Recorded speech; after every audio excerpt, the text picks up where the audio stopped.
আসসালামু আলাইকুম। মেডিসিন টক বিডি চ্যানেলের পক্ষ থেকে আপনাদের জানাই স্বাগতম। আজকে আমি যে মেডিসিনটি নিয়ে আপনাদের সামনে হাজির হয়েছি, সেটার নাম হলো অডমন ১০ মিলিগ্রাম ট্যাবলেট, যার মধ্যে রয়েছে মন্টিলুকার সোডিয়াম ১০ মিলিগ্রাম। এটি রেনেটা কোম্পানির একটি ঔষধ। এটা প্রাপ্তবয়স্কদের, যাদের হাঁপানির শ্বাসকষ্ট রয়েছে, কাশি রয়েছে, বুকে শব্দ হয়, কাশির সাথে নিঃশ্বাস আটকে যায়, তাদের জন্য খুবই উপকারী একটি ট্যাবলেট হচ্ছে এই অডমন ১০ মিলিগ্রাম ট্যাবলেট। আজকে আমরা এই ভিডিওতে অডমন ১০ মিলিগ্রাম ট্যাবলেট সম্পর্কে বিস্তারিত আলোচনা করব। এটি মূলত কি, কি রোগে কাজ করে থাকে, এর মাত্রা ও সেবনবিধি কি, পার্শ্ব প্রতিক্রিয়াগুলো কি, এই সকল দিকগুলো নিয়ে এটি আলোচনা করব। তো প্রথমে আসুন দেখে নেওয়া যাক অডমন ১০ মিলিগ্রাম ট্যাবলেটটি মূলত কি, কি রোগে কাজ করে থাকে।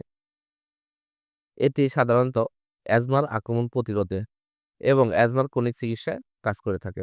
অর্থাৎ যাদের অ্যাজমা জাতীয় সমস্যা রয়েছে, অ্যাজমার সাথে কাশি, শ্বাসকষ্ট রয়েছে, তাদের জন্য খুবই উপকারী একটি ট্যাবলেট হচ্ছে এই অডমন ৫ মিলিগ্রাম ট্যাবলেট, ১০ মিলিগ্রাম ট্যাবলেট। অর্থাৎ যাদের শ্বাসকষ্ট, কাশি রয়েছে, হাঁপানি, শ্বাসকষ্ট রয়েছে, তাদের জন্য খুবই উপকারী একটি ট্যাবলেট হচ্ছে অডমন ১০ মিলিগ্রাম ট্যাবলেটটি। এছাড়া ব্যায়ামজনিত শ্বাসনালী সংকোচন এবং প্রতিরোধে অডমন ১০ মিলিগ্রাম ট্যাবলেট প্রাপ্তবয়স্কদের জন্য খুবই উপকারী একটি ট্যাবলেট।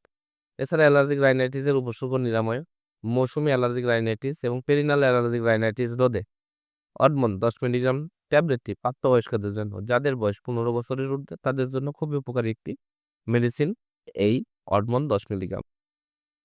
এবার আসুন দেখে নেওয়া যাক এর মাত্রা ও সেবনবিধি কি। এটি প্রাপ্তবয়স্ক, যাদের বয়স ১৫ বছর এবং এর ঊর্ধ্বে, তাদের অ্যাজমা এবং অ্যালার্জিক রাইনাইটিসের জন্য ১০ মিলিগ্রাম দৈনিক একবার সেবন করতে হবে এবং ব্যায়ামজনিত শ্বাসনালী সংকোচনের জন্য ১০ মিলিগ্রাম দৈনিক একবার সেবন করতে হবে। অ্যাজমা এবং অ্যালার্জিক রাইনাইটিস আক্রান্ত রোগীদের জন্য প্রতিদিন রাতে একটি, ব্যায়ামজনিত শ্বাসনালী সংকোচন প্রতিরোধে ব্যায়ামের কমপক্ষে ২ ঘন্টা আগে একটি করে ট্যাবলেট সেবন করা উচিত। সেবন করার পদ্ধতি হলো এটি মুখে সেবন করতে হবে। অডমন ১০ মিলিগ্রাম খাবারের আগে বা পরে যেকোনো সময় অথবা চিকিৎসকের পরামর্শ অনুযায়ী সেবন করতে হবে।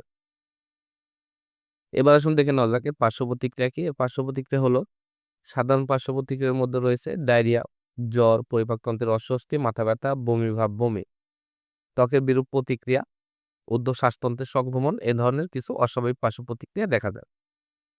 আর অস্বাভাবিক পার্শ্ব প্রতিক্রিয়ার মধ্যে রয়েছে স্নায়বিক যন্ত্রণা, দুশ্চিন্তা, পেশির বেদনা, দুর্বলতা, অস্বাভাবিক আচরণ, হতাশা, মাথা ঘোরা, এ ধরনের অস্বাভাবিক কিছু পার্শ্ব প্রতিক্রিয়া দেখা।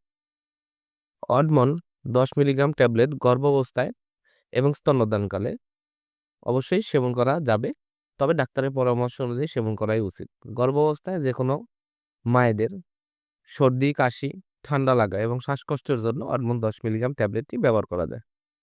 অডমন ১০ মিলিগ্রাম ট্যাবলেট প্রতিটির দাম ৳১৬। আপনারা হাতের কাছে যেকোনো ফার্মেসিতে অডমন ১০ মিলিগ্রাম ট্যাবলেটটি পেয়ে যাবেন।